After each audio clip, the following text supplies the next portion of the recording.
ওয়াসসালাতু ওয়াসসালামু আলা মান লা নাবিয়্যা বা'দা। সম্মানিত দর্শক মণ্ডলী, আপনাদের পক্ষ থেকে একটি গুরুত্বপূর্ণ জিজ্ঞাসা। আমাদের সমাজে দেখা যায় যে অনেকেই সার্টিফিকেটে তাদের বয়স কমিয়ে নেয়, যাতে তারা সরকারি চাকরির জন্য বেশি বয়স পায়। এখন প্রশ্ন হলো, ইচ্ছা করে এমন কাজ করলে সেটি কি বৈধ হবে?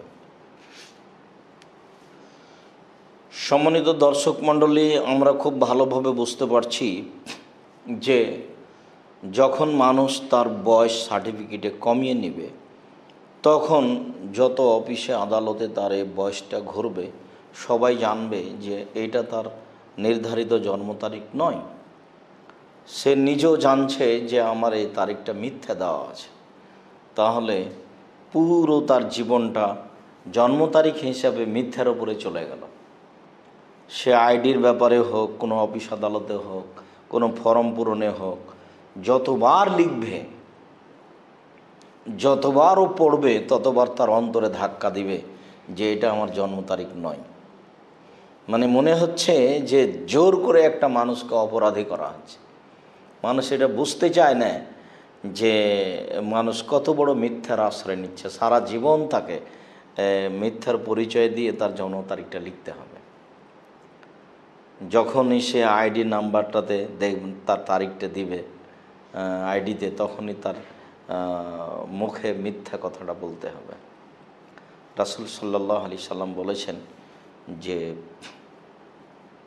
মুনাফিকের চিহ্ন তিনটে। তার একটা চিহ্ন হলো এই যে হাদ্দাসা কাযাবা, কথা বললে মিথ্যা কথা বলে। যে কোনো জায়গাতে যখন জন্মের তারিখের কথার সময় চলে আসবে, তখন তাকে মিথ্যার আশ্রয় নিতে হবে, কেননা সেটাই তার কাগজে লেখা আছে। সাথে সাথে আপনাদেরকে আমরা আরও একটি বিষয় স্পষ্ট করতে চাচ্ছি যে এটা প্রতারণা। যেখানে পেশ করলো, সে জানলো যে তার জন্ম তারিখ এই, অথচ তা মিথ্যে। নিজে যেমন জানছে অন্তর থেকে মিথ্যে, কিন্তু একটা লোকের কাছে যখন জানাচ্ছে, সে তখন ধরে নিল যে এটাই সত্য, অথচ তা সত্য নয়। তারই নাম প্রতারণা। রাসূল সাল্লাল্লাহু আলাইহি সাল্লাম বলেন, মান গাসসা ফালাইসা মিন্না।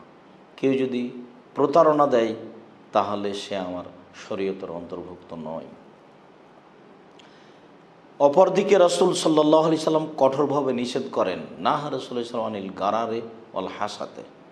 কঙ্করের মাধ্যমে আল্লাহর নবী ক্রয় বিক্রয় নিষেধ করেছেন। কঙ্করের মাধ্যমে ক্রয় বিক্রয় আপনারা এখন বুঝতে পারবেন না। জাহেলিয়াতের যুগে এক ধরনের ক্রয় বিক্রয় ছিল, যে একটা ঢেল বা একটা কঙ্কর, একটা পাথর নিয়ে কাপড়ের দোকানের সামনে গিয়ে এভাবে ছুঁড়ে মারবে। যেই কাপড়টার উপরে কঙ্করটা পড়বে, সেই কাপড়টাই নিতে হবে। এই প্রথা ছিল জাহেলিয়াতের যুগের প্রথা, যে প্রথাকে রাসূল সাল্লাল্লাহু আলাইহি সাল্লাম কঠিনভাবে নিষেধ করেছেন।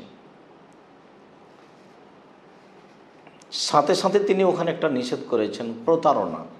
প্রত্যেক যে কাজে প্রতারণা আছে, সেটা চিরদিনের জন্য হারাম।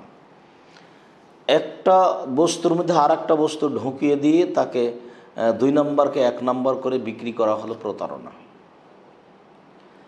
একটা জিনিসের উপরে মিথ্যা লেবেল লাগিয়ে দিয়ে তাকে একটা ভালো বলে বিক্রি করার নাম বা প্রকাশ করার নাম হলো প্রতারণা।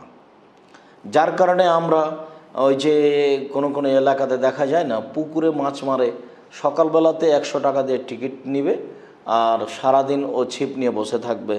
সারাদিন বসে থাকতে একটা 10 কেজি ওজনের রুই পেয়ে যেতে পারে, নাও পেতে পারে। তো এইটা তো সন্দেহের উপরে ক্রয় হলো। ও যে 100 টাকা দিল, কিসের উপরে টাকাটা দিল, এটাকেও বলা হয়েছে প্রতারণা। এই প্রতারণার উপরে ক্রয় বিক্রয় চিরদিনের জন্য রাসূল সাল্লাল্লাহু আলাইহি ওয়াসাল্লাম হারাম করেছেন। অতএব এইভাবে জেনে শুনে বয়সকে কমিয়ে দেওয়া হলো প্রতারণা। আল্লাহ তাআলা আমাদেরকে এই সমাজে চিরদিনের জন্য মিথ্যুক হওয়ার একটা পথকে বন্ধ করার তৌফিক দান করুক। চিরদিনের জন্য মানুষ সমাজে একটা মিথ্যার আশ্রয় নিয়ে জন্ম তারিখ বলার একটা যে পথ, এইটাকে আল্লাহ চিরদিনের জন্য বন্ধ করুক। সম্মানিত দিনী ভাই বোন, আমরা আমাদের ছেলে মেয়েদের কখনো জন্ম তারিখকে জেনে শুনে কমিয়ে নেওয়ার চেষ্টা করব না। আজীবন তাকে মিথ্যের মধ্যে নিমজ্জিত করার চেষ্টা করব না। সাথে সাথে যারা আমরা করে ফেলেছি সম্ভবপর চেষ্টা করব তা পরিবর্তন করা। কেননা নিজেও জানছি এটা সত্য নয়, যার কাছে জানাচ্ছি সেও জানছে যেটা সত্য, অথচ তা সত্য নয়, তার নাম প্রতারণা।